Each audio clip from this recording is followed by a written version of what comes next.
Bible Stories Illustrated, From Genesis to Jesus. If you are new to this channel, be sure to like, subscribe and ring the bell for all notifications for a 10-minute illustrated Bible story every day.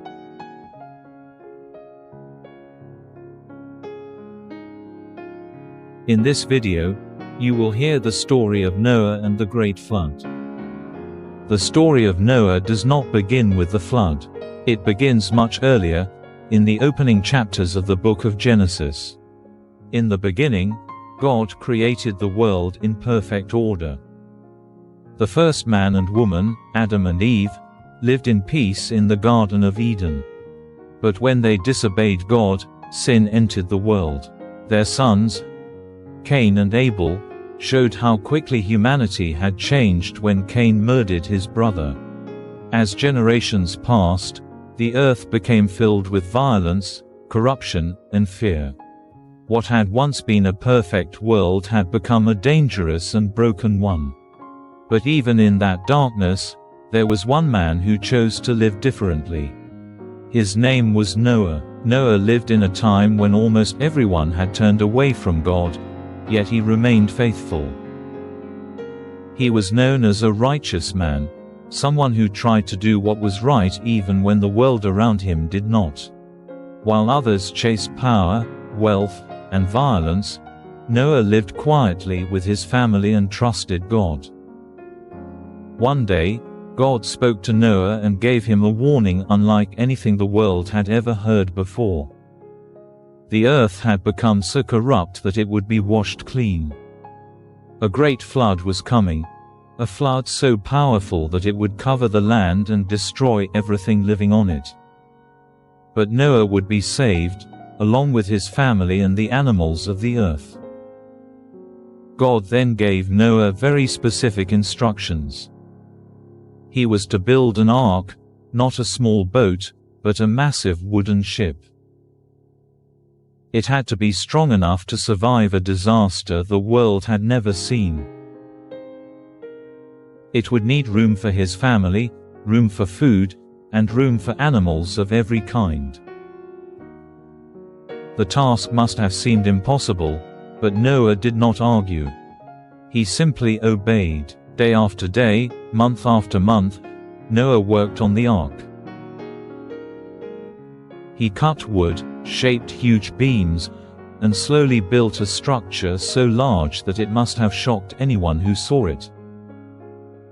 People around him did not believe his warning. They laughed at him. Some must have thought he had lost his mind. Others probably ignored him completely. The sky still looked normal. The land was still dry. Life continued as it always had. But Noah did not stop. Years passed as the ark slowly grew larger and larger. What began as a simple wooden frame became a towering ship. It had huge walls, wide floors, and a massive door. Inside, there was space for everything that would need to survive. It was not built quickly, and it was not built easily. Every piece of wood was placed in obedience to the instructions God had given him. Finally, the ark was finished. Then something strange began to happen. Animals started to come, not one or two, but many, animals from every direction. Large animals, small animals, birds flying through the sky, and creatures moving along the ground all began to gather. Two by two, they walked toward the ark. It must have been an incredible sight. The same people who had laughed at Noah must have watched in silence as the animals entered the ship one by one. When everything was ready, Noah and his family stepped inside. His wife, his 3 sons, and their wives all entered the ark. Then the great door was closed. At first, nothing happened. But then the sky grew dark.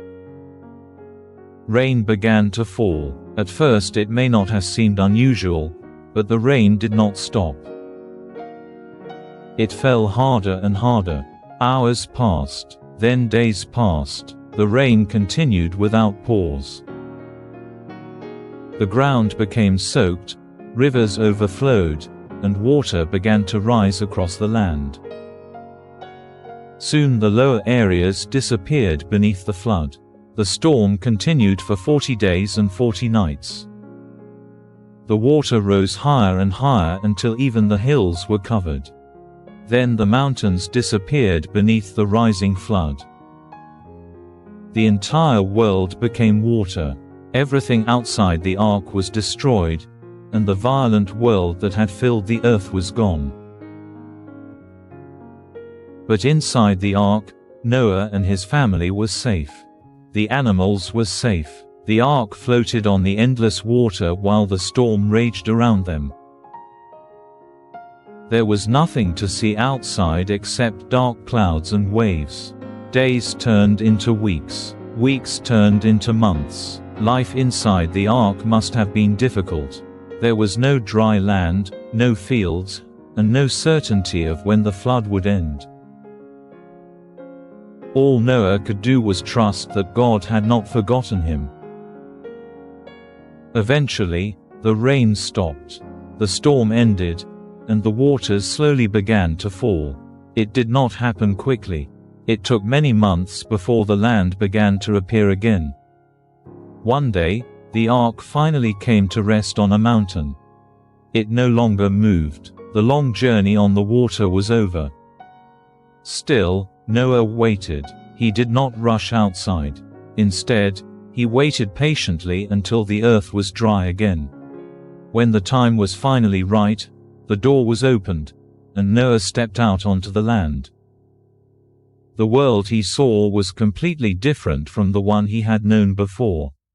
The air was calm, the land was quiet, everything felt new. The first thing Noah did was thank God. He built an altar and gave thanks for saving him and his family.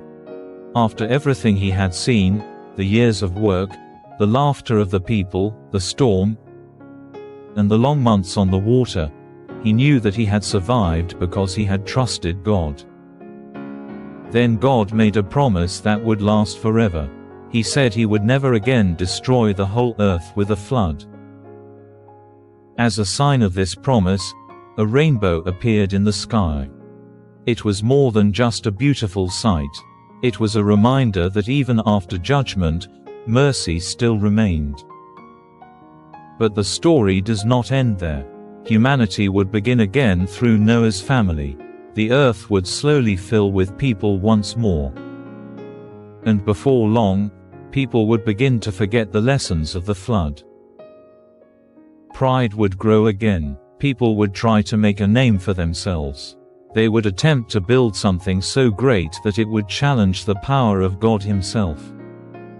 And that is where the next story begins. The story of the Tower of Babel. If you enjoyed this story, make sure you subscribe to the channel and like the video so you don't miss the next one. Because the story of the Tower of Babel is coming next.